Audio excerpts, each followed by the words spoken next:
푸틴 러시아 대통령이 5선에 도전하는 러시아 대선 투표가 오늘부터 사흘간 치러집니다. 푸틴의 당선이 확실시되는 가운데 얼마나 압도적인 득표율을 기록할지가 관심입니다.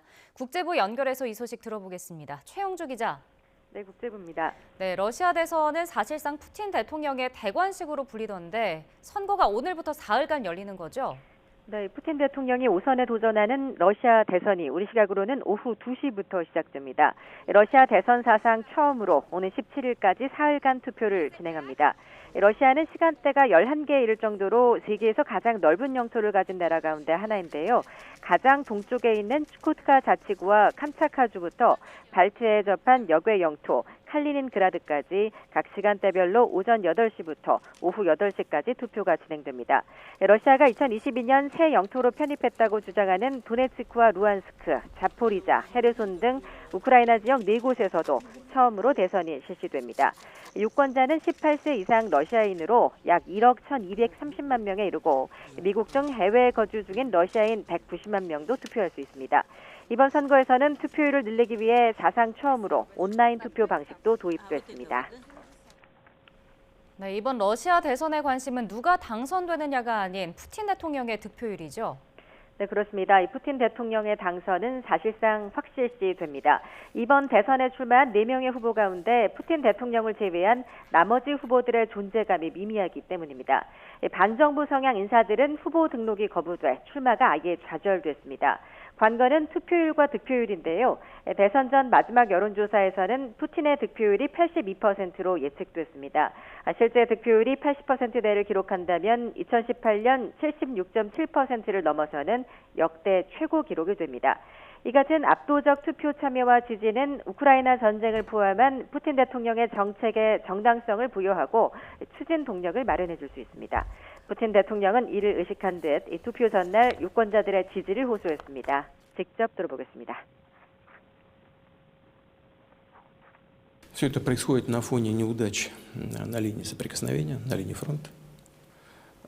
Ни одной из целей, которую они ставили перед собой в прошлом году, они не достигли.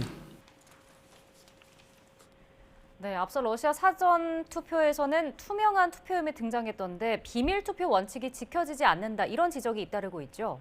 네, 러시아가 점령 중인 도네츠크 등 4개 지역에서는 본투표에 앞서 사전투표가 치러졌는데요. 선거관리요원들이 군인을 대동해 집집마다 가정을 방문해 투표를 하게 했습니다.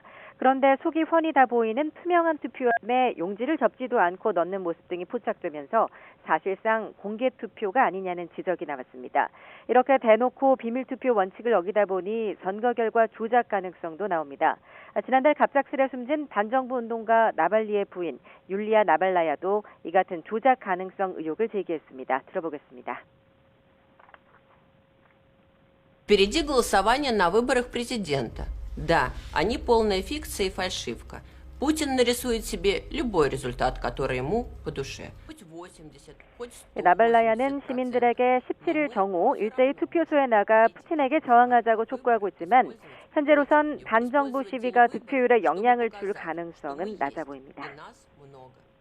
네, 푸틴이 이번에 당선되면 2030년까지 임기가 연장되는 건데 사실상 종신 집권을 위한 징검다리라는 말도 나온다고요. 네, 현대판 차르로 불리는 푸틴 대통령은 러시아 연방 수립 이후 최장기 집권 중인 대통령입니다. 지난 1999년 12월 31일 보리스 옐친 전 대통령의 퇴진으로 대행을 맡은 이후 지금까지 러시아를 통치하고 있습니다. 이번 대선에서 5선에 성공하면 푸틴 대통령은 2030년까지 6년 더 정권을 연장해 30년을 집권하게 됩니다. 이렇게 된다면 옛 소련 시절 29년을 집권한 이오시프 스탈린 집권 기록을 넘어서게 됩니다. 푸틴은 지난 2022년 개헌으로 2030년에 열리는 대선까지도 출마할 수 있어 이론상으로는 2036년까지 집권 연장도 가능합니다. 그렇게 되면 84세까지 정권을 잡을 수 있는 만큼 사실상 종신 집권이나 다름이 없습니다. 이번 대선이 푸틴의 종신 집권을 위한 징검다리라는 말이 나오는 이유입니다. 지금까지 국제부에서 전해드렸습니다.